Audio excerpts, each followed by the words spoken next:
Sports stories from the 419 in Northwest Ohio, brought to you by a voice you know. It's time to go around the area and around the Hearn. Hello and welcome into a special edition of Around the Hearn. It's a Friday edition, and it is a high school kickoff Friday edition for high school football, high school soccer tonight continuing as well.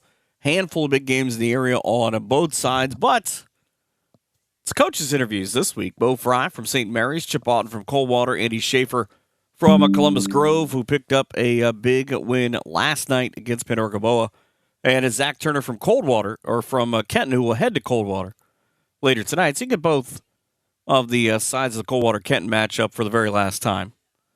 Got to see what happens with those guys. But last night, high school football kicked off in the area as Pandora beat Columbus Grove in what was probably the best game of the night.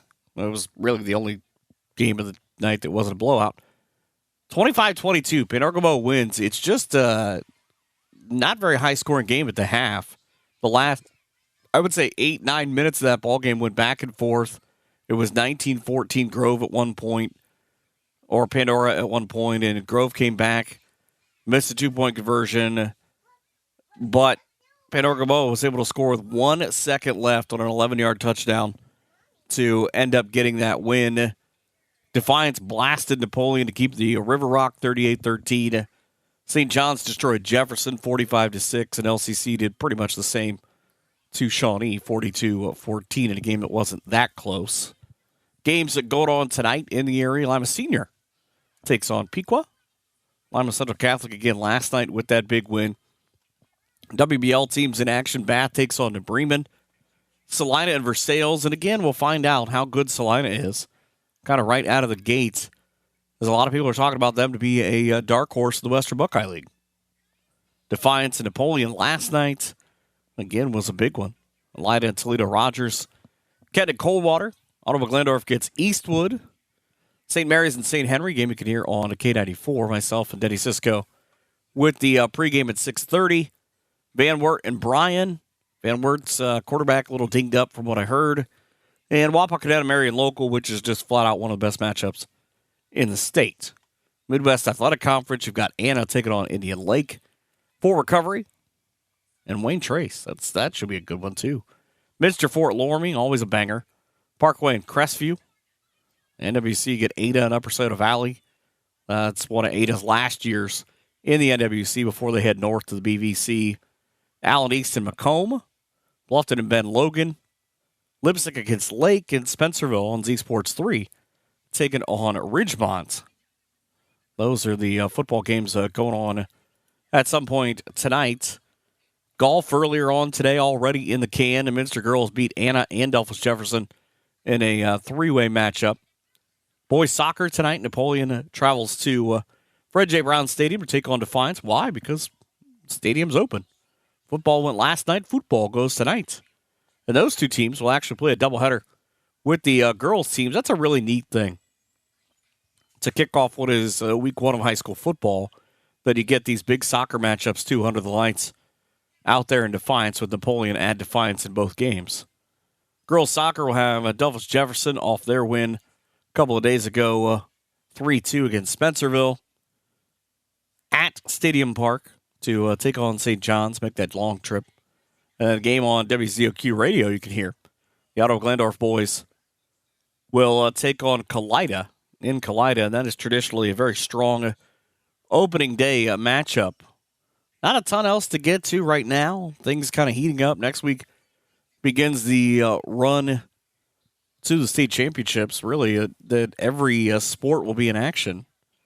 But coming up, we've got a terrific set of interviews. Bo Frye, Chip Otten, Andy Schaefer, and Zach Turner, all when we come back and through the next 45 minutes or so here on Around the Hearn. Are you ready for an adventure? Experience the Midwest's only drive-through safari park located in Port Clinton, Ohio. Go to www.africansafariwildlifepark.com for more information. Kicking off the coaches of the Western Buckeye League, talking to now third-year head coach Bo Frye. They spell it with an E unless he's on the local news. Coming off a 9-3 season. Hey, a good thing for you. 11 returning starters. That includes a smaller group of 13 seniors, but always good to have leadership back from a pretty good team. Yeah, we have a core group of leaders back, which is great to have, especially with a smaller group. But with having a smaller group of seniors, that means they all have to contribute in some way, and some of your younger kids have to really come around and fill roles. But those guys that you get back, one of them almost kind of a bonus in the fact that you get your quarterback in Cody Wallace back. He's gained some muscle. He's gained some leadership and valuable game experience the last couple of years. I talked to him a little bit, and it seems like he is completely locked in and ready to show people what St. Mary's football is all about. Oh, he's a great kid, first and foremost. And, yeah, he had a great offseason. So great of an offseason that we're going to play him at defensive end and quarterback. So that's high school football, and that's who we are, and you got to play your best people. And Cody's a good kid and a great leader for us. And it's always great when you have your quarterback back because then you can kind of focus on other things, especially in what we do in the intricacies of our offense. Change over at the top, though, from those guys that you lose. I know you had some platoons last year. You had one of the leading tacklers in the league in Kevin Perry. He's back. But what has been kind of the thing through camp of, all right, those holes that we have, who can we plug in there and how are they going to produce? So we have a great deal of numbers in St. Mary's. So I'm very lucky in that aspect. We're very lucky in that aspect. So there's a lot of kids that are still fighting for different spots. Being in the preseason right now, these scrimmages are going to be big to figure out who can play and who can't play. You see it in practice, but when it's real football, we need to know who's going to block the whistle, who's going to make that attack. So there's still some spots that still need to be filled, but we've got a lot of kids, some spots that will get filled at some point. I would think with these 7-on-7s and with the passing drills that having a quarterback like the Montgomery kid from Findlay, having to put your potential starting secondary up against that guy, I mean, that's got to be, one, kind of a relief in that you don't have to face him during the regular season when everything's live, but two, a heck of a test for maybe a little bit of a younger unit. Yeah, for sure. It's better when it doesn't count, I guess, would be the big thing. And he's probably one of the best quarterbacks we'll see maybe all year. Hopefully we can, and later in the year, get into the playoffs, and that's where it's jazz. But he's obviously a big-time quarterback that it'll be exciting to see. It doesn't get any easier. I mean, you pretty much went out and said, all right, give me the best that you've got. You know, forget the downtrodden. Give me Marion Local and give me Fort Loramie, give me Findlay for these scrimmages. I mean, if that doesn't kind of get your kids' juices flowing and get you ready for St. Henry, I don't know what does. Oh, 100%. We try to put our kids in the summer in the most difficult situations that they can be in. We play 6, 7-on-7s throughout the summer, and that's obviously watching our offense. That's not what we do. But we have to play against teams that are throwing her all over the place. We have to see how we match up physically with the Marion Locals of the world. So, yeah, we want to put them in situations so when it gets to the season, we know what we have. 4 of your first 5 games on the road. Obviously, conversely, that means 4 of your last 5 at home, if my math is correct. Is one of those more important than the other? I don't think anyone's more important than the other. We take it week by week. Obviously, we know our schedule. There's some big rivalries in those first 5. But no, they are all important, especially when you get into WBL play. We've been 2 field goals away the last 2 years from a WBL championship. So if we can get it done, we've got a shot. But we know what we're up against, and we're going to continue to control each week what we can control. I would imagine that most people in the Western Buckeye League, the bullet is on the defending champs in Wapakoneta. You see them in week 4 at Wapak. Never an easy thing when you go back-to-back at Wapak, at OG, because that's pretty much been a majority of the last 5 years of how the league has gone, those couple of games. But Van Wert's got a lot coming back. They have some different things that they're changing out. Defiance seems like that it is kind of reaching what everybody has thought they would be the last couple of years. What is it, or who is it, I guess, that you're looking out for and saying, all right, outside of, obviously us, we expect this team to be the team everybody's talking about. I'll be honest with you, the entire league is better this year. So you look, usually coaches' turnover dictates how good of a team's going to be, and the only two coaches that are new are Shawnee and Bass, and those aren't until the end of the season. So obviously guys aren't leaving their programs. They think they've got something coming back, and there's not a single one that I can put a finger on right now that is going to dictate bigger than the other. They're all big. You've had an interesting go of it in your first couple of years, obviously from being an assistant for a long time, but does this year feel different to you going into year 3? I mean, a lot of people talk about you get the first 3 or 4 years to kind of embed yourself in the program as the big guy in the big chair. I mean, this is kind of one of those years where I would think coming off 9-3, going to the playoffs, that maybe our expectations a little higher this year? Well, first off, I'm going to say by year 3 you got it all figured out or all full crap, because this job never gets any easier. You're dealing with high school kids. And high school kids are constantly changing, evolving. You never know what you're going to get from them. So our expectations high. I think expectations are always high. But do we have holes to fill? Definitely. But have we worked all off season to fill those holes? 100%. And I'm very blessed with a great coaching staff that worked darn near 2 weeks when the season is over. We're back in the weight room, all of them. So those guys are my guys, and they work their tails off. So we're constantly trying to work for the next year. And I think that we have the pieces if we can play them right. I am just impressed that throughout the heat that we've had for the last couple of weeks, that you've been able to rock the December beard.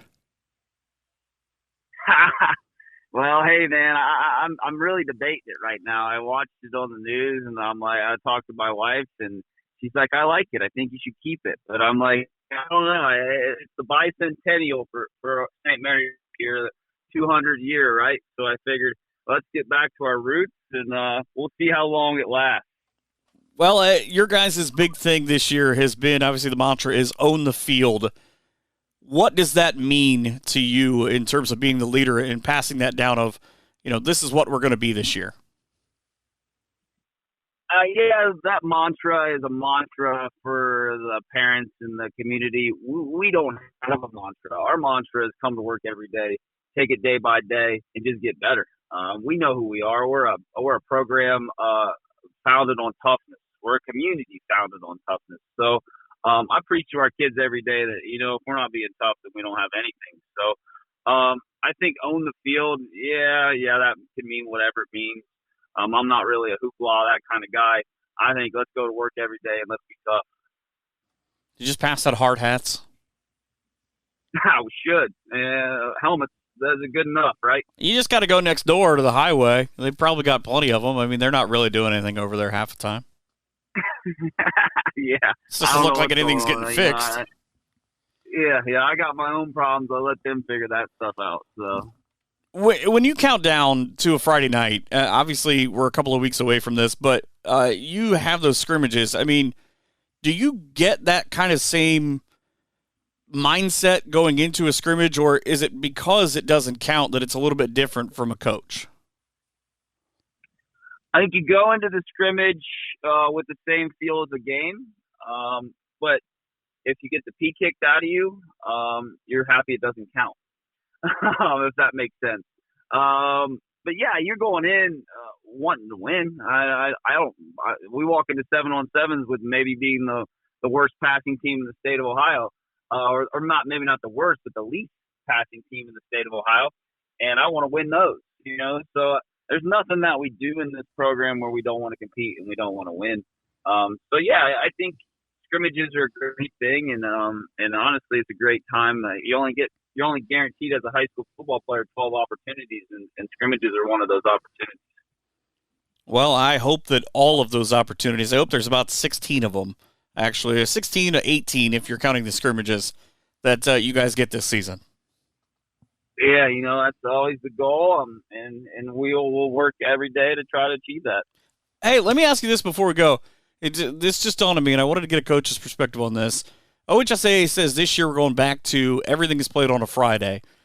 Does that work for you in that in the theory that you go all the way to the finals, it keeps you on a pretty much normal track every week? Yeah, I think for the most part, high school football is always played on Friday. You put your practice plans together. You're prepping your kids to peak on Friday. So anytime that you can just keep things the same for the kids, I think it's a good thing. But at the same time, we played on Saturdays in 2018. You know what I mean? So that wasn't that big of a deal. But I don't know, Fridays just feel like high school football time.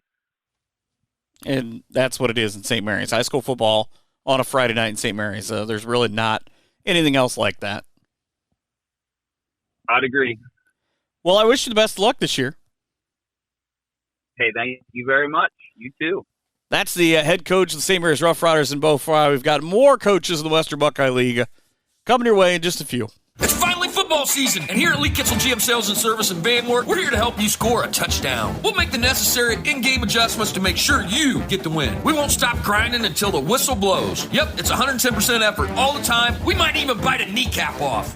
What Eric McCracken means is you'll leave happy when you get your next vehicle at Lee Kitzel, and you'll also be happy with their service after the sale. Lee Kitzel GM Sales and Service, 650 West Irvin Road, Van Wert, LeeKitzel.com, or 866-LEE-KITZEL. Touchdown! Woo!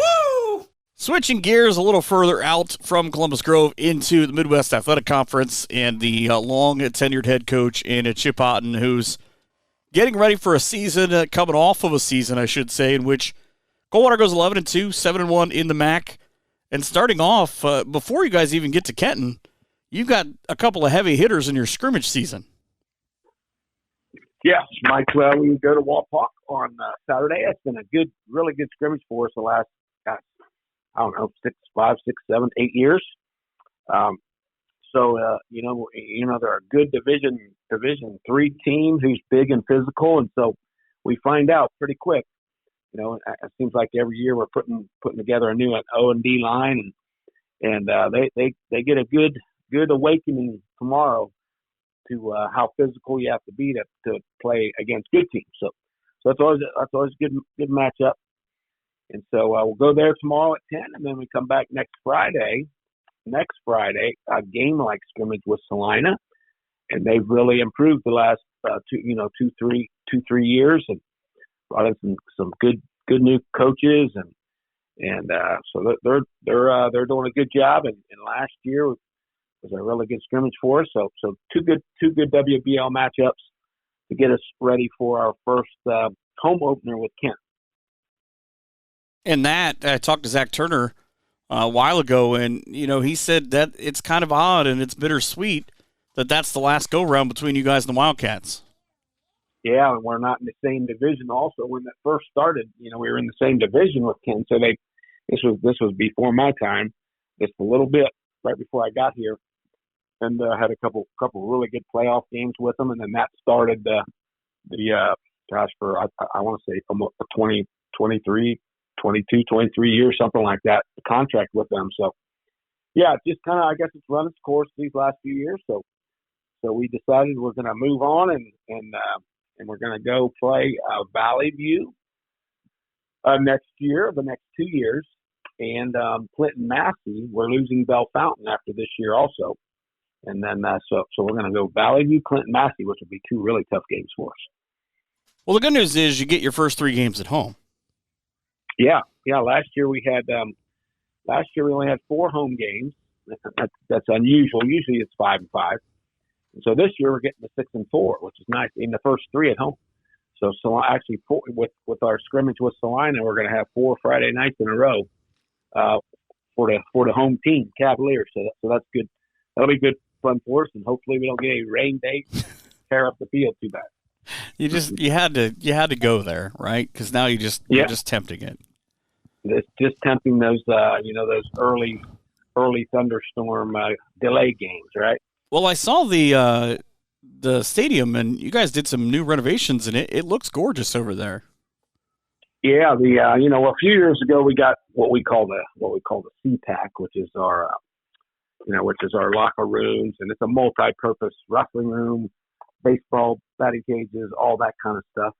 And then we've added this year, Eric did a really good job, got 8, 10, 12 sponsors, really good sponsors to pay for the new scoreboard. And it has a nice big kind of like the Jumbotron. It's not a Jumbotron, but a big, with a graphics board where you can show highlights and videos and pump up videos and all those types of things.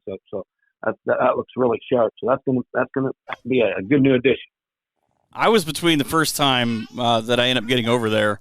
It's either going to be the Ottentron or the Goodwintron, just because Ottentron seems to flow pretty well. Well, I'm not sure anything's going to get named after me, but that sounds kind of cool. But maybe the Reedtron. How about that? That could be too. That could be too. Yeah. I just assume the Cavtron. The Cavtron. Yeah, we can do that too.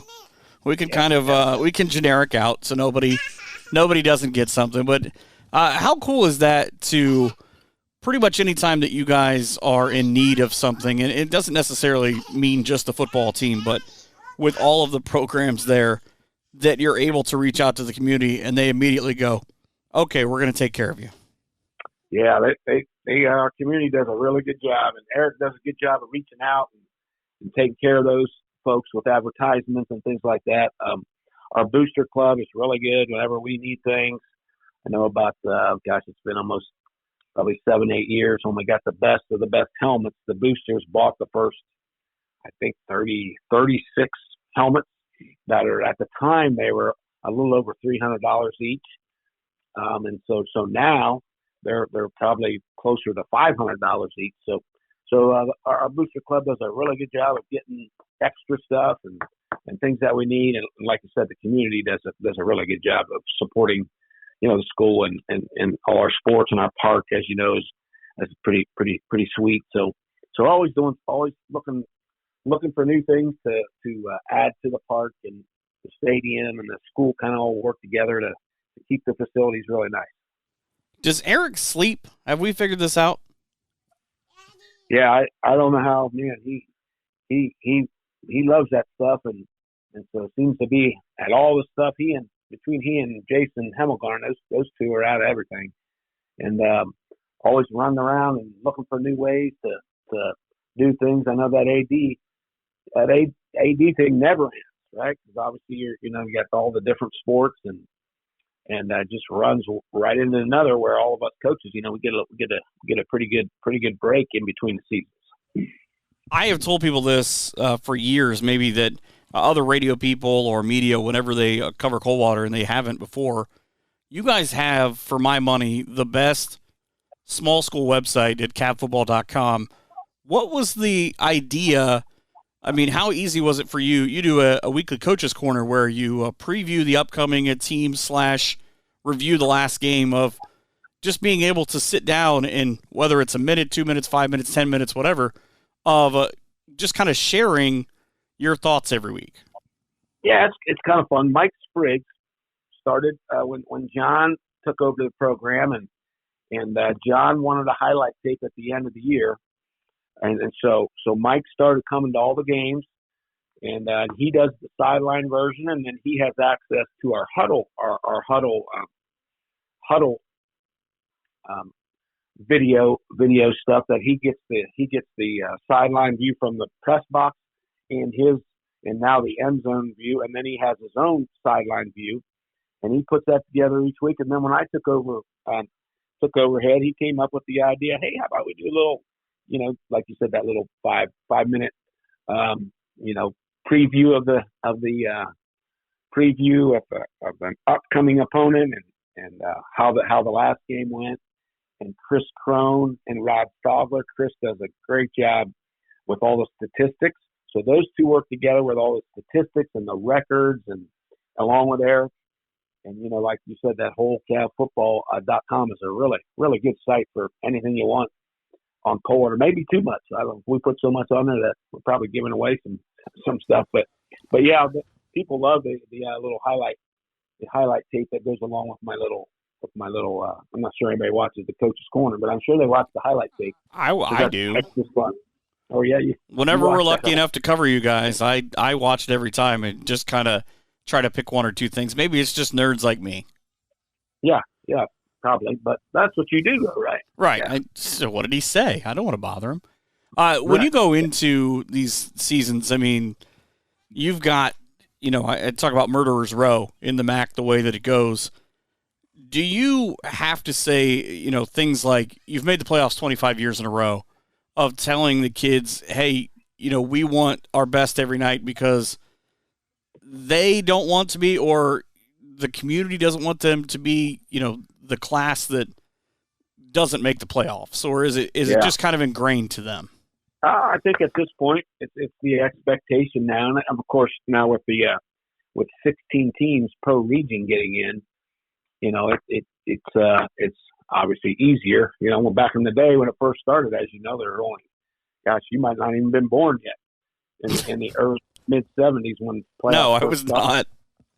We didn't even think about, when I was in high school, we didn't even think about, we were undefeated my junior year and didn't even we didn't even really know what the playoffs was because there was only 3 divisions and there was only 4 teams per division in the whole state. So, and typically that would go to, programs from the larger cities and things like that. So then, of course, for a long time, it was 4 teams per region, right? So 16 in the whole state. Of course, now it's 64 teams per division, right? 64 teams per division in 7 divisions. So obviously, there's a lot of teams getting in. So hopefully we can continue that trend. And those first 2 games are always really important for us. Those non-league games, of course, obviously league. But for us being one of the largest or second largest school in the league, us and Versailles was 6th last year. So last year we were the largest. So in playing all 6s and 7s, you don't get quite as many points. So those non-league, like beating Bell Fountain last year, was really big for us. Because they're, I think they were Division 4, maybe they're 3 this year. 3 this year. So and they won 8 games last year. So if we can get them again, that just gives us a lot of points. So hopefully get in. Our region was really strong last year, and so because it's so spread out, a lot of the teams aren't in the same league, so they're not beating each other. So we have lots of league champs and first and second place teams in lots of different leagues. So if we were to lose those first 2, it might be tough. It might be tough getting in. Dan Kenny's our expert on the computer points. He always keeps us in tune once we start getting going in the season. Yeah, I always figure between him and Joey Idle, whenever things start to get crazy, I just look at Joe Idle and just think, God bless that guy, because he's doing it for the entire state, and within 2 hours of all the games being done, he's mostly done with figuring all of that out. Yeah, it's pretty amazing how he gets all those scores in it. Yeah, I can barely get 1 or 2 scores that I need half the time. Yeah. He's got the whole state. Back in the day before Joe Eitel, it was Jason Hemmelgarn at the time. He was our, Jason. He was our Dan Kenny, and he would have a template with it all drawn up, and when we would get down there towards the end of the season, he would be making calls to like police departments in some random place that a game was going to maybe matter. Hey, did you get this score on so and so and so and so? And sure enough, then he would figure out all the points. But like you said, now I don't know how he does it. And he gets all those, but it's awesome. That's crazy. I said I don't think he sleeps until mid-December. He just wakes up in August and has just immediately figured out every scenario. Every scenario, yep. That's crazy. Looking at road games this year, you go to Anna, go to Parkway, New Bremen, and Marion Local. You get a home game in between each one of those. I ask coaches this all the time, but does your venue matter? I mean, at this point, because like I said earlier on, you're taking on heavy hitters every week. It doesn't really matter if you go there or they come to you. I don't really think about it too much. It doesn't I don't know. It doesn't seem to. We're not traveling like you just named those 4 teams. Anna's only a 30 minute. We're used to getting. They don't mind jumping on the bus and going. I guess it's a little more. Sometimes we don't let our kids don't go home after school on Friday, so we eat together, and then when it's a home game, you got to hang out over in the CPAC for quite a while. And there's not a whole lot to do, just kind of hang out and chill and have a walkthrough. But so sometimes the away games are, hey, let's go, let's get on the bus and we're heading. But I don't know. I guess you always feel like home gives you. I don't know if it gives you an advantage, but I guess it's nice just to have more fans there. Your own fans come more at home games. But I don't know. I don't really think about it too much. Don't really think of it as a big deal. When you look at this year's team, you obviously have had turnover at some key positions this year or from last year with a team that was pretty successful. How are you feeling going into your first set of scrimmages? Yeah, that's good. That's always a really good question. Every year we always have concerns. This year's concern is number one, the O and the D line. We lost 4 of the starters on the O line. Our center, Cale Wenning, who did a really good job as a sophomore last year. He's really our only big kid we have on our team. He's 260, and he's going to hold down the fort there. But we have 4 new starters, and if we were to say right now, 3 of those 4 new guys would be juniors, and so they're kind of unknown guys. They're athletic. They're not real big kids. And then quarterback is probably so the O line.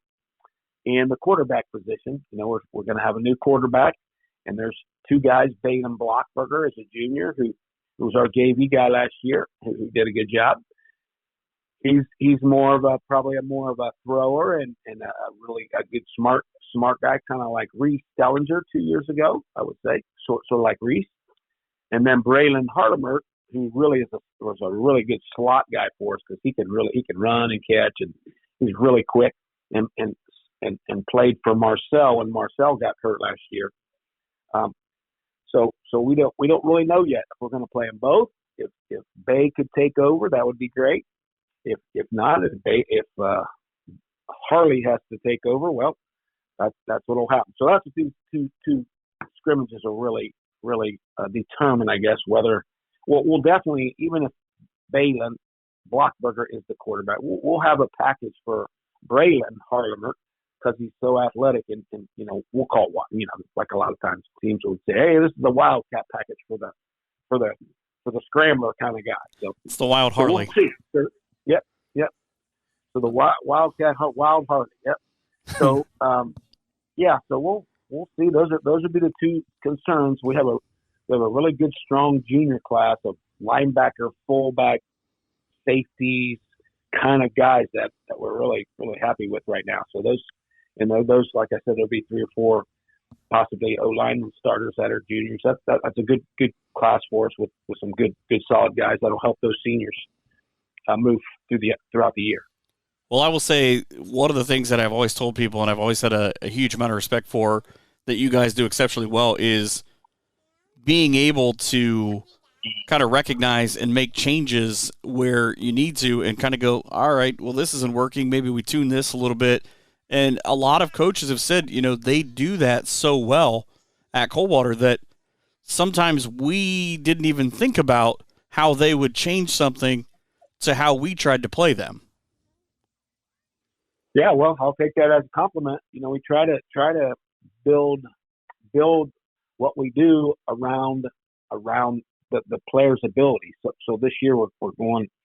We've always kind of been a multiple defense, but we're going more to a 3-man front on defense because, like I said, we have more linebacker, safety kind of guys. So we'll get more athletic guys out there, and we just don't really have a bunch of big guys. So we'll be in a lot more 3-man front. And my guess is, Mark Bruns calls the defense, and we've talked about it, but my guess is we're going to be moving a bunch, and we're going to be blitzing and turn those linebackers and safeties loose and let them try to make plays, which suits those guys better than, having a bunch of big, strong guys like Evan Holman last year and Will Fox were really good stout defensive tackles for us that did a really good job. We just don't have those guys like them this year. And then, of course, on offense, our quarterback is such an important part of it. And so I always talk about, like, when Brody Hoyne played and Jack Hemmelgarn were back-to-back. I think Brody had whatever, 1,600 yards rushing and almost 20 rushing touchdowns. Jack the next year had 74 yards rushing and almost 4,000 yards passing, and a ton passing. So we just adapt and adjust to what that quarterback can do. And fortunately, Jack had a bunch of good skill guys around him, so he didn't have to run the ball ever. And Brody was obviously such a good runner. He just basically became another running back. Yeah, that's always a plus. So the key here is we have to find more Brody Hoyings at Coldwater. That's right. Yeah, get someday when Brody gets married. Hopefully, he'll move back to Coldwater. Have some little Brodies, right? Right. Not little. We need them all to be like 6'4". That's right. Yeah, that Hoying, that Hoying blood, right? All those things. And, you know, Adam Homan and Ross Homan are first cousins to Brody. Did you know that? I can honestly say I did not. They're Adam and Ross's mom is St. Henry Hoying. So that's the tie in there. And that's all relation to Bobby Hoying, and there's a whole tree right there of I think they had 12, like Brody's dad and Ross's mom. I want to say between 9 to 12 kids maybe. Wow. All those Hoying, and then of course the daughters all have different last names now, but those kids are, and they're just like, yep, there they are. They're all good, all the way across, boys, girls, and just keep coming through. I'm not even surprised. Well, I hope you guys have a terrific season this year. Yeah, we're looking forward to it. We have a little bit less. We have 68 guys. Last year, I think we had 78. I think it was about 10 less, but we only have 13 seniors and 16 juniors. So that junior class is not as many numbers, but they're good. And the senior class, you always lose a few each year, and then our freshman class is a little bit smaller. I think 19, something like that. So, but that's what you got. So you go play and looking forward to it. And we got enough for 3 teams, so that'll be good. All the kids will get to play in the games, and hopefully we can keep those underclassmen playing. That is a look at Coldwater football with head coach Chip Otten. We've got some more coming up in just a minute. Are you in Spencerville and looking for a place to eat before the Bearcats play? Well then, head to my place, 128 North Broadway, for deep-fried mushrooms, chili cheese fries, the best pie around, and soup of the day. If you're in a hurry and just want to order some to go, you can give Doug and his staff a call at 419-647-4062, and they'll have it ready for you. My Place Restaurant at 128 North Broadway in Spencerville, a proud supporter of Bearcat Athletics. Switching gears and heading up the road to Kenton, which I've always said is at least 45 minutes from every other town in the world. It doesn't matter what the town is. Talking it to third-year head coach Zach Turner. You guys have something really neat I want to ask you about before we talk about your team that you do with your Never Give Up football camp. It's such a neat thing. Yeah. I know you just had a week or so ago. Tell me a little bit about that. So our Never Give Up football camp, a couple years ago, I was coaching at the University of Bluffton. I got a chance to go down to the University of Clemson, and I remember studying there and a meeting, and they were talking about how they run a football camp for kids with special needs. And I just thought that was the coolest idea. So I'm an intervention specialist here at Kenton. Been at it for now 12 years. One of our football coaches, Coach Deering, he's lived in that realm. He has muscle dystrophy. So came back, talked to him. I'm like, hey, I think this would be something really cool. I think it'd be really good if you kind of, head it up and be a part of it. And he loved the idea. And, it's been going now for, I think this is year 5. We just finished. And, we, on a Friday night in July, late July, we hold our Never Give Up camp where we have kids, they're free of charge. Our community does a great job of funding it and paying for the T-shirts and the jerseys. And the kids come in, they run through drills, for about 40 minutes. Just your basic diving catches, scoring a touchdown, catching a touchdown, kicking a PAT. all that kind of stuff. And then at the end, they play flag football, and they go down to the north end, and our band, every time they score, will play Rah Rah for Kenton. And, the kids just love it. They're spiking the football, and, it's just something to allow them to have that moment where they can feel like a Kenton football player on Friday night on Robinson Field, where, normally they wouldn't have that opportunity. So it's really just trying to get back, trying to promote, our community and our school and our program, but also, let our kids who are in the program and our alumni come back and just be a part of a special moment and, be able to give those kids one night to look forward to, that they can be in the spotlight and they can be on the field and doing all those things that, probably we took for granted when we were kids, or our kids take for granted now. So it's kind of cool. It's a cool experience. But the idea came from that moment where I got to go down south. And it's such a neat thing because, it's kind of hit or miss on whether people, and I don't mean to say kids, but people, kids, coaches, whatever, that maybe don't necessarily hit the mark in all these things of, you see those guys on Friday nights and you don't maybe realize as you're going out there, like you were saying, that you're someone's role model. Someone's looking up to you saying, I want to get his autograph, not realizing that maybe there's more going on there, and you just did the coolest thing in the world for that young man. 100%. And, I think that's the biggest thing for us as high school coaches, to get our kids to realize that, everyone, whether they're, 5 years old, 10 years old, 15 years old, whatever, they're looking at you guys as role models. I have a 9-year-old son. This is his first year doing tackle football. And all he wants to talk about is throwing the ball with our quarterback. And our quarterback's Corbin Johnson. He said, Dad, can I go to practice and throw with Corbin? And, having those conversations with our kids, like, do you realize how much these young kids look up to you and they want to be like you no matter what you do? Whether you make a mistake or not, they just see you on that field and want to be on that. So, it's another experience to let them come out and see, you're a lot more fortunate than you probably think you are, or you wake up every day and thinking, maybe you got the wrong stick, but you really didn't. There's a lot of people out there in worse situations than you. So be very thankful for everything you've been blessed with, and, continue to understand the situation that God put you in, and, understand that you're a very blessed individual. I thought the coolest part about that, as I was reading in the Courier, was that the band and the cheerleaders were there. Yep.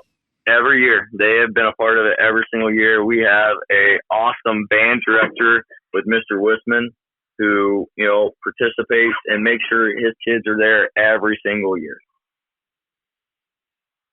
A little bit different. You turn the corner getting to your own season. You just start practice 7-on-7, which, is like a normal thing for you guys with the way you throw the football. But how much does that help you? Does that ever give – you probably don't run the same things, but does that ever give anybody a look? Because you guys are obviously well known for throwing the football. Yeah, so for us, 7-on-7 helps us tremendously. We don't change schemes at all. We run the exact same schemes we run in 7-on-7 that we do on Friday nights.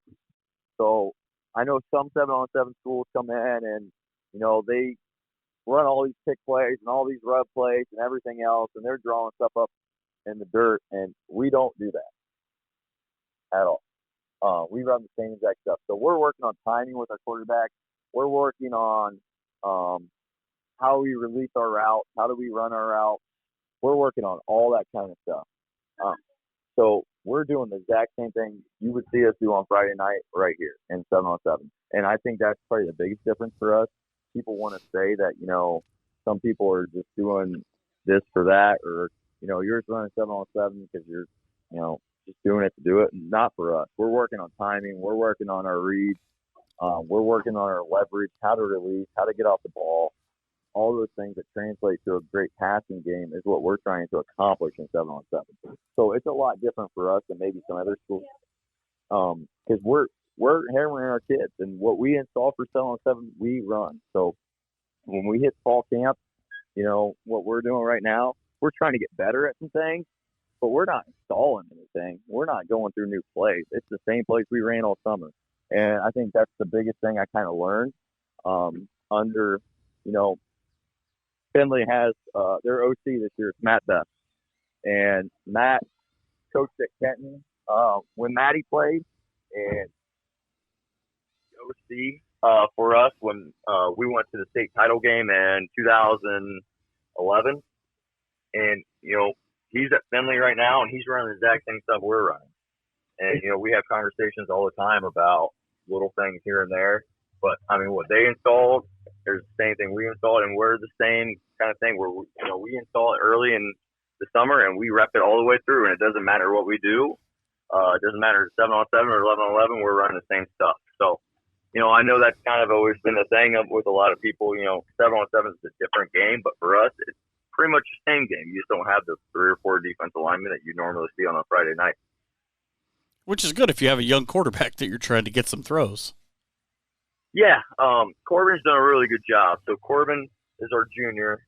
He's taken the bull by the horns, and he's improved tremendously from last year. And, he's really starting to understand our offense. And, everyone wants to complicate the game, but the game's all about space and winning space and, being able to set guys up and win your one-on-one matchup. So, he's starting to understand that and understand coverages and, where the ball needs to go, and you can see it. You can see his confidence grow, and that's the biggest thing for me.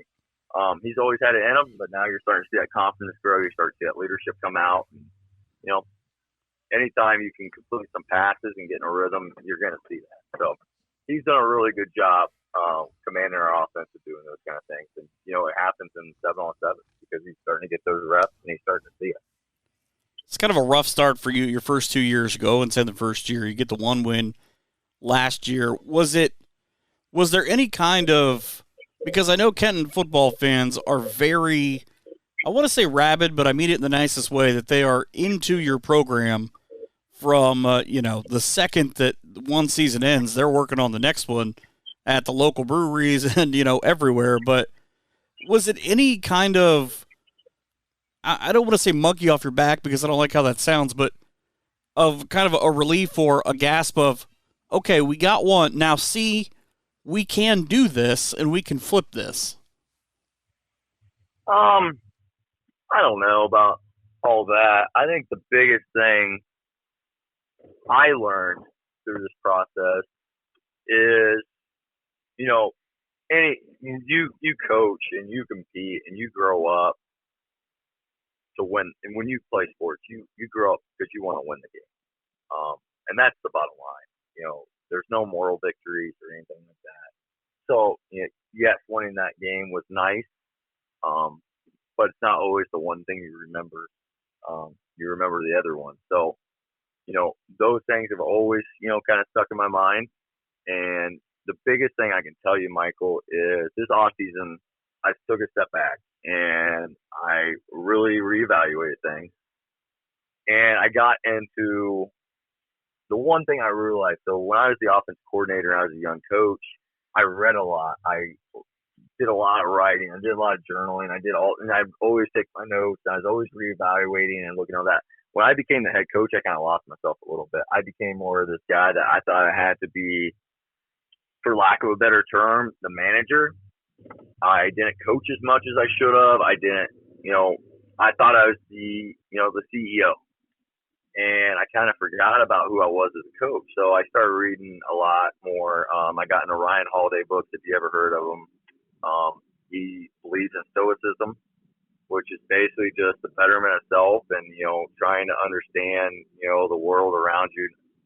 I could go down a rabbit hole in this, but I really self-centered myself. I really reevaluated things and reevaluated the program and said, I got to get back to who I am as a coach, as a person, that relationship guy, coaching the kids and being with the kids and doing all those kind of things that made me a better coach when I was younger.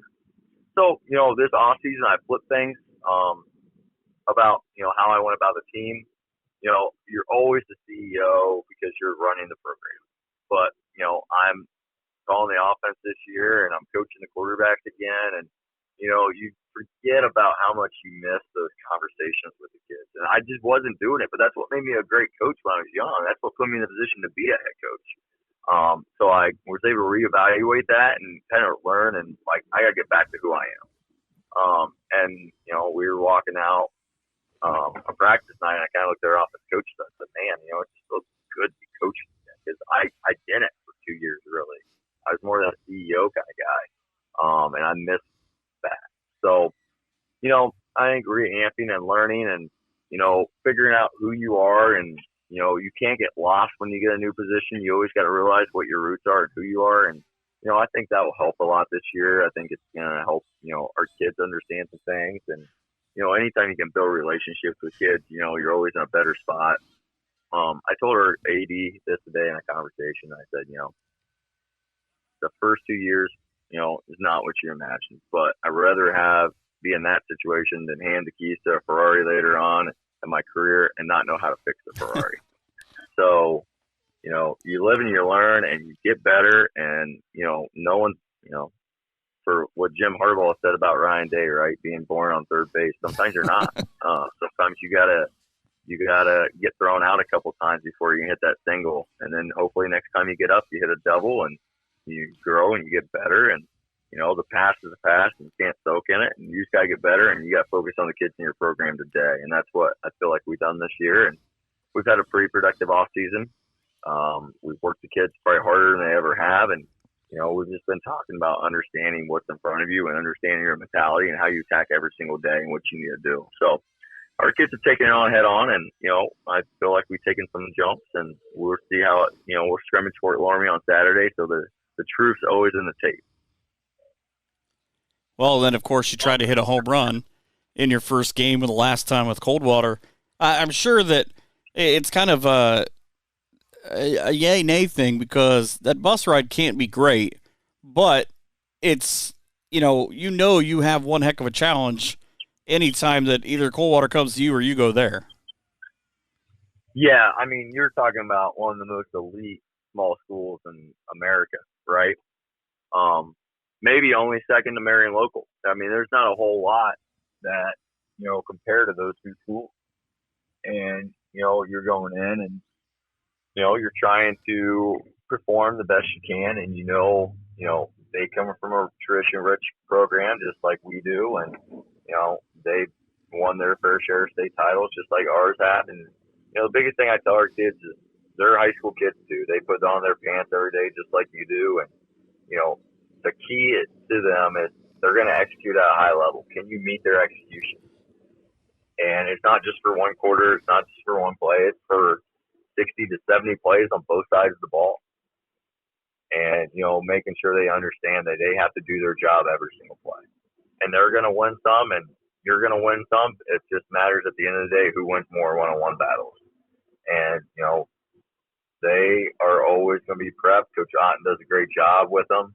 Their kids understand their schemes, and they understand what's asked of them, and they understand that, they live in a community that losing is not acceptable.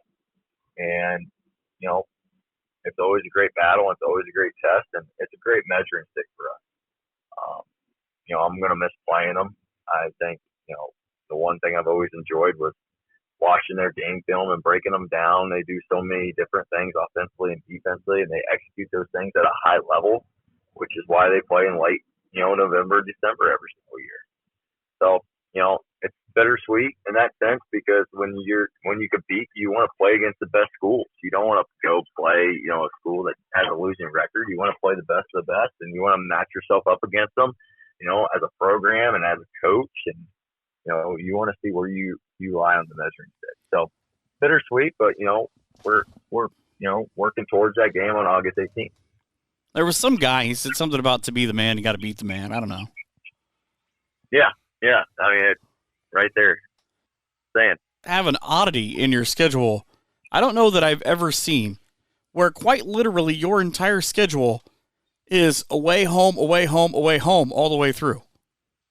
Yeah, I'd say most WBL schools probably are. Well, every school I've seen, like St. Mary's has got 4 of their first 5 are away, and then 4 of their last 5 are home. And it just kind of goes 1, 2, 1, And I know there's a couple other, OG has that where they have blocks, but I don't know that I've ever quite literally seen a schedule that just is home 1 week, away the next week, and just keeps going. Oh, I didn't know that. I assumed everybody was like that, to be honest. It's how I was. It was when I was a player. It's how it's been when I was a coach. I just assumed that's how it went. Yeah, so I guess whoever set it up did a great job for it. Yeah, it could have been Coach Mock a while ago. I have no idea. I don't know the backstory. That's just so weird. When you look at the league, who jumps out to you? I mean, we're talking, the normals. I know a lot of coaches have already pinpointed, we know Walpock's going to be good. We know St. Mary's. We think OG will return to form. Salina improved last year. Those kind of who jump out to you looking at it? I mean, Walpock is, when they won the league for multiple years, they're always going to be the team that, is the favorite going in. St. Mary's is always going to be up there. I think Salina and Defiance has improved tremendously. So, I mean, you're looking at those schools right there. Coach Schreiner's going to do a great job with, the Titans, and he's going to have them ready to play. And, every week is a grind in the WBL. So you just got to be ready every single week. When this season comes up, when you get ready to strap it up at Coldwater, what are people going to be saying kind of going into that and coming out of about Kenton football this year? Well, I think we got that grittiness, the stuff that kind of made us, who we were, back a little bit. So we're starting to see that grittiness come back. Tough kids that play hard, kids that, have the will to win, and, they give it everything they have. And, that's what we harp on our kids, so that's what we want to see. Well, I wish you good luck this year. Yeah, Michael, I appreciate it. And I appreciate you giving me a call and being able to talk. And, I think the biggest thing to kind of harp on that question you just asked is, we just want to see our kids get better every single day. And we want to see, our kids be who they are and, continue to build that grittiness and that tough, hard-nosed mindset, because in life, that's what you need to be successful. So that's what we're harping on our kids, and that's what we want to see. That's Kent's head football coach, Zach Turner, talking about his team. We've got some more coaches coming up here in just a couple of minutes. The Red Pig Inn at 1470 North Perry Street in Ottawa, a Putnam County staple since 1975. The Red Pig is known for its award-winning barbecue sauce, including their great chicken and ribs. Now they serve pizza with a new expanded menu. At the Red Pig, they can also cater your events. Be sure to stop in and catch your favorite sports teams on their big screen TVs and the WZOQ Zoo Crew talk show on Wednesdays. The Red Pig Inn at 1470 North Perry Street in Ottawa, 419-696-1002. The perfect choice for lunch, dinner, and your special events. Talking about the Northwest Conference now, and not as much about the PCL, just because I would imagine you guys win the PCL every year in the Columbus Grove Bulldogs with Andy Schaefer. Can you just do that? Can you just outright claim you're PCL champs, or is that you have to beat Lipstick for both of those games?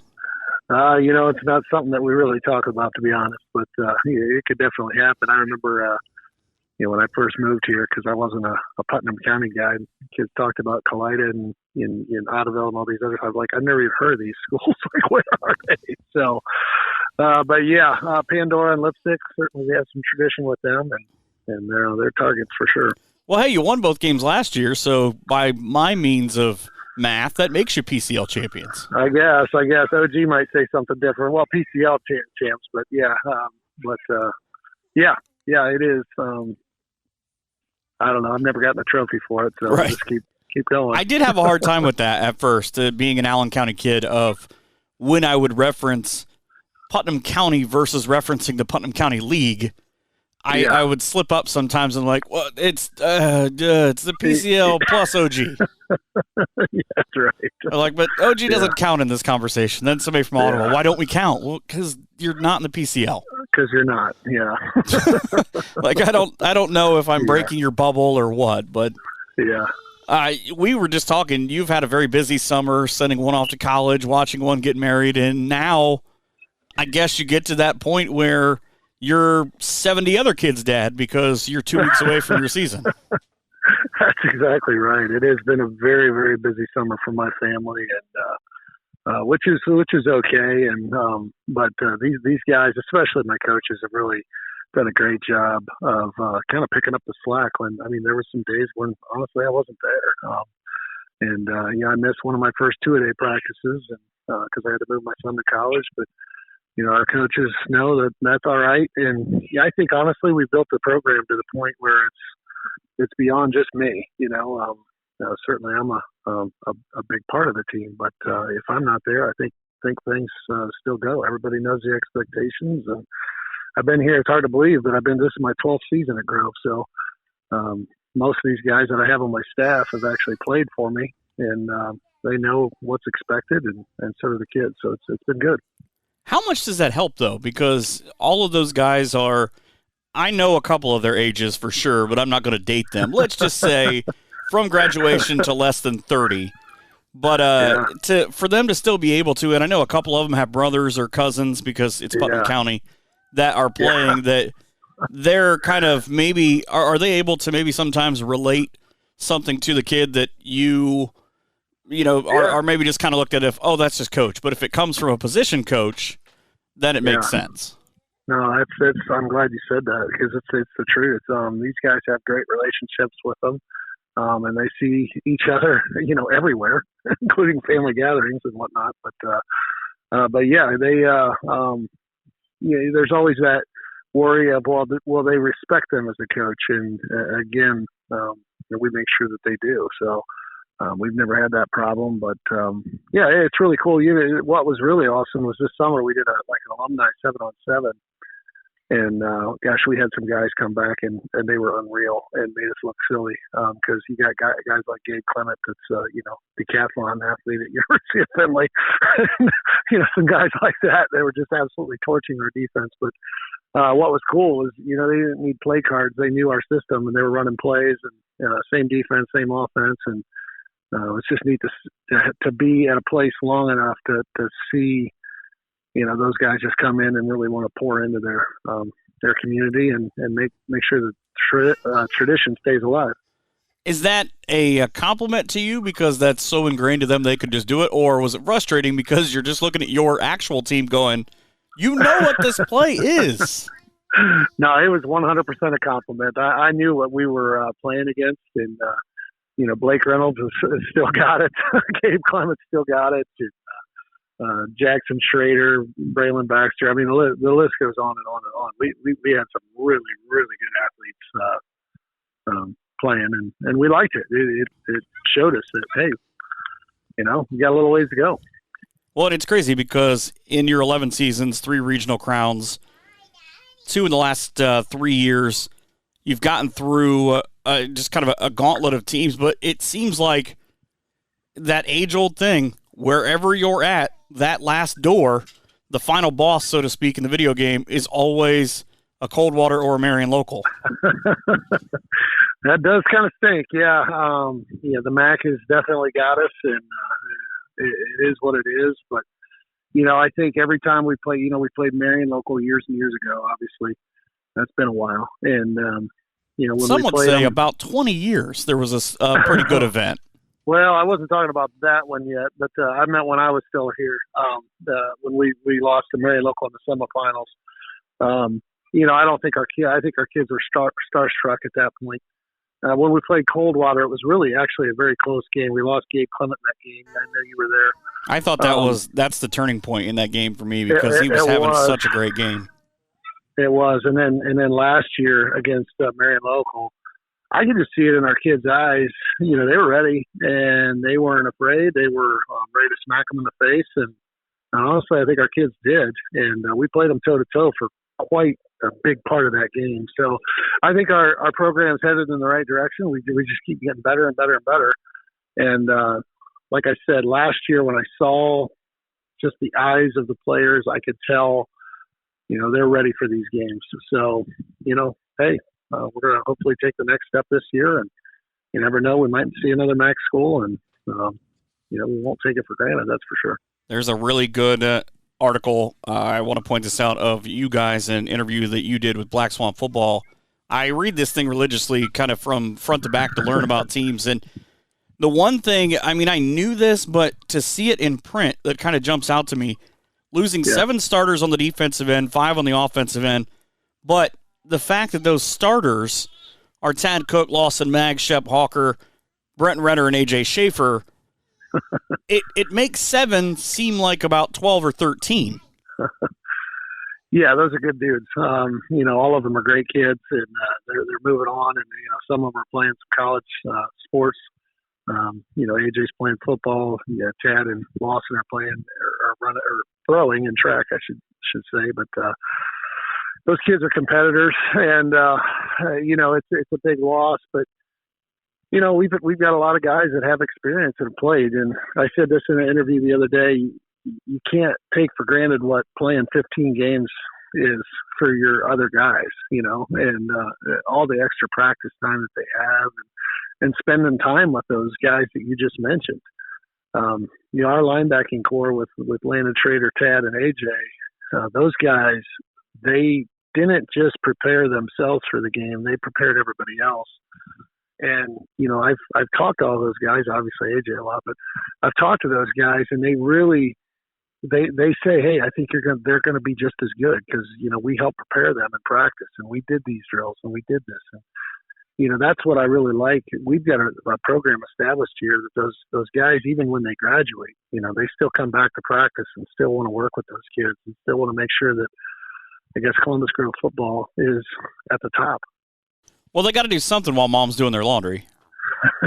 I guess so, yeah. I feel like that'll probably be your wife this year. AJ stopped by. He brought a bunch of laundry with him. Well, he's playing in college, and they do his laundry for him, so, that's kind of nice. Well, I'm sure he'll figure something out. A little bit different for you guys this year because of what you lose on the offensive end. You said you don't have a true H-back on your roster that you've had the last handful of years, and you have a sophomore quarterback in Landon Best. Threw 45 passes last year. How important was it in a lot of those blowout games between, let's say, the time you guys played Crestview to the time you go through Black River, you have 5 blowout wins, of being able to get guys in there? And kind of what people say how good the MAC is because they build off stuff like that and build your program that way. Yeah, I mean, certainly that helps. I'm probably one of the few people out here that's not a huge fan of the running clock. I wish we could just, continue to play our guys. But, Landon Best got actually, 2.5, games as a starter last year because Brenton got hurt week 8. And so, it wasn't just blowout games. Landon Best had some great opportunities against some really good teams. Even one in the playoffs, he played a full game against Black River. So, that helps, and that's what we try to do is we try to make sure we get as many kids on the field, and even if that's just special teams, because for some reason or another, those Friday night lights are a lot brighter than the Saturday morning sun, and sometimes kids get real nervous about that kind of atmosphere, so we try to get them out there. I know it feels like we're talking about this a lot more than we did for a while. You got a young man who's doing pretty well at Marshall. I think people might have heard of him. But we talked about last year about having to replace a 4-year kicker like that. Shep Hawker comes in. He does a terrific job last year, but now he's gone. I mean, 51 yards on his kickoffs, 45 of 48 on extra points, 6 of 9 on field goals. Again, we find ourselves with that special teams that you talked about setting the tone last year. If we can get deep kickoffs, if we can get a field goal here, make sure we get our extra points, we can be a very good team, and you're kind of in that flip again. Well, I'm going to go back to what I just said with the linebackers and everybody about how, in our program, we really try to get, even if you graduated, to continue to work with kids. And nobody had heard of Shep Hawker as a kicker before, except for everybody here, because they saw Reese working with Shep and kind of teaching him the craft and making sure that this type of position would continue at Grove. And so all of a sudden Shep Hawker comes out and everybody's like, where did he come from? And I'm like, well, he was the backup to a really special guy. And that kid worked with him all the off season. So, we've got another guy that we've been grooming, and Evan Bierhoff, no relation at all to Reese, but Evan, we identified him at a young age, and he wasn't a football kid, never played it, but he had a strong leg in soccer. So we don't have soccer here at Grove, thank goodness. And we talked to him, and we were able to talk him into playing football, and he's really, really increased his foot strength, and he's very, very accurate, and his technique is just like Reese. He just needs to get a little stronger leg to get it deep on kickoffs, but he's progressing the exact way that Reese was, and we're excited to see that. I think the next couple of years, he's only a sophomore right now. He's going to really focus on extra points, short field goals, that kind of stuff, but I think by the junior year and senior year especially, he'll be kicking the end zone, and we'll be back to where we were. Once again, you guys kick off on a Thursday night with Pandora Boa. You make that long trip out to Pandora. I mean, it probably takes longer to put the kids on the bus, I think, than it does to make that trip. It does. Honestly, though, it does seem like it's a long trip. I don't know how to describe it. It's just, it's such a rivalry game. You just mind starts wondering about all kinds of different stuff. But, it's a kind of a cool atmosphere, especially on a Thursday night. We haven't played there on a Thursday, but that was the greatest decision we made. Our ADs were on board. And, it was a huge, huge crowd last year on the Thursday here at Clymer, and I expect it to be just as big. Everybody's expecting us to drop because we lost all those guys, but we know we're going to be, we got the program established where we want it to be. So I think it's going to be a really good game.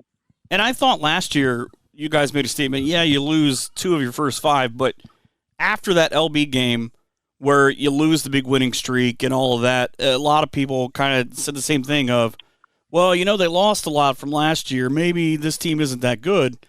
And you come out, you get back-to-back wins, you lose the heartbreaker with Allen East, and that just pretty much go on a tear where the rest of the season until your last game, you don't give up more than 22 points. You have that dogfight and these long trips on the road to play Colonel Crawford.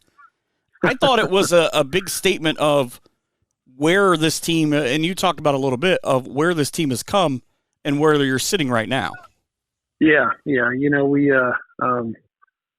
As a coach, you hate to lose. You absolutely do. But what are you going to do with the loss? Are you just going to sit and pout about it, or are you going to make yourself better? And that's what we really kind of talked about. And the Allen East was definitely that was a rough one because it was 0-0 till late in the fourth quarter. And Hirschberger, which is he is a competitor. He's a dude, and he just got flushed on a scramble, and off he went. And there he went. He scored, and it was hard to believe that was the difference in the game. But because of that, our kids, took that to heart, and they really kind of stunk not winning an NWC title because, I know that was a huge goal for that group, certainly. But winning a regional title was nice as well. You were quoted as saying you think this is the fastest defense that you have. Did you just poach every track kid you could find? We have speed, that's for sure, and our track coach and our track program does a great job of teaching speed, that's for sure. But I'm not going to give credit to that. But we got a lot of guys that can really run to the ball, and again, our linebackers, we may not hit like we did last year, and that's a big question mark because I've seen a lot of it in practice. We may be, but we're definitely faster. I think these 3 linebackers are faster than what we were last year, which is scary to think about. That's kind of insane, though, too, because I know that a lot of schools will recruit speed just for the sake of having speed, but there's kind of a difference in that turning into football speed because of the change of direction and the cuts and all that you guys have been able to get both. Yeah, certainly it is. And the thing about last year's group, though, was it was 200. I mean, AJ weighed 240 and Tad weighed 260 at the end of the season, and they both had speed. That's some big dudes running around with some pretty good speed. So we certainly don't have that size, but I'm excited to see how these guys play. I am obviously always rooting for you guys to do well, except for one game a year. And last year I said that to you, and you went out and blew out my alma mater 55-6. So I probably won't be sending ice cream your way. That's all right. I didn't really appreciate that when I looked at it and said, "Wow, he did not listen to that at all." It happens, man. It happens. Well, that's why high school football is so weird too, because you can, kind of what you were saying with, We put up 38 points last week. Things went right, and then we just couldn't get one in the end zone with Allen East of just, I say it about baseball being bipolar all the time, but sometimes one wrong step in football, and all of a sudden that's the difference between a win and a loss. Yeah, it is. It is. And, and weather's a factor as well. And certainly we had some crazy weather games last year, especially deep in the playoffs. And with the kind of the thing that you guys have been given the last couple of years on travel, where you've had to go to just some insane places to play your playoff games. Yeah, I mean, truthfully, not that you're going to complain about it, but just the way the draw comes out sometimes. It really doesn't matter where you play, but some of those games were a distance. Some of those games I remember looking at the draw and going, how is that possible that they're on that side? Yeah, it's crazy. And it could easily happen again this year. I mean, the region really hasn't changed that much. So, I think Black River, we played them week 11 last year, and they had a lot of young kids out on the field. I really could see them as a contender in our region. So, who knows? Maybe we'll have to take a trip there. Maybe we'll have to take a trip here again. So we'll see. Hopefully it's here. Yeah. Then you're the higher seed. So, yes. That'd be great. Well, good luck to you and the boys this year. Hey, I appreciate it, man. Thank you. That's Columbus Grove head coach Andy Schaefer. We've got some more guys coming on to talk about their teams in just a couple of minutes. Aguirre Fill-In Station, now under new ownership at 404 North Main Street in Columbus Grove. Stop in for your favorite snacks, beverages, Ohio Lottery, pizza, and subs, and fill up with gas while you're there. Aguirre Fill-In Station, 404 North Main Street in Columbus Grove. Hours of operation are Monday through Thursday, 10:30 a.m. to 9 p.m., Friday and Saturday, 10:30 a.m. to 11 p.m., and Sunday from noon to 8. Hey, thanks for staying with us. Thanks to Bo Frye and Chip Otten, Andy Schaefer and Zach Turner for coming on and talking about their teams. Again, one of those guys. And Andy Schaefer already with a come-from-behind win. A loss that a team came from behind on them in Pandora-Gaboa. That game went back and forth, like I said earlier on, but terrific game for the 11th Annual Z Sports Live Bowl. Something that we started doing, obviously, 11 years ago, but it has been a huge success, and I'm happy to see it continued. Those games at Pandora are always terrific. There have been just the last 11 years, I think 5 or 6 games that have come down to the last possession. That's what I've got for this week's episode. More coming up next week. We'll talk everything going on in the area. College football getting ready to get started. College soccer as well. Doing some stuff with the University of Findlay men and women. So we'll see maybe if we can get them on. Doing some stuff with Ohio Northern University. If we could get their head football coach as well. All of that coming your way. Hopefully you enjoyed. If not, hit me up on Twitter and complain. For a good friend of mine, I will say have a great night and an even better tomorrow from all of us here at Around the Hearn.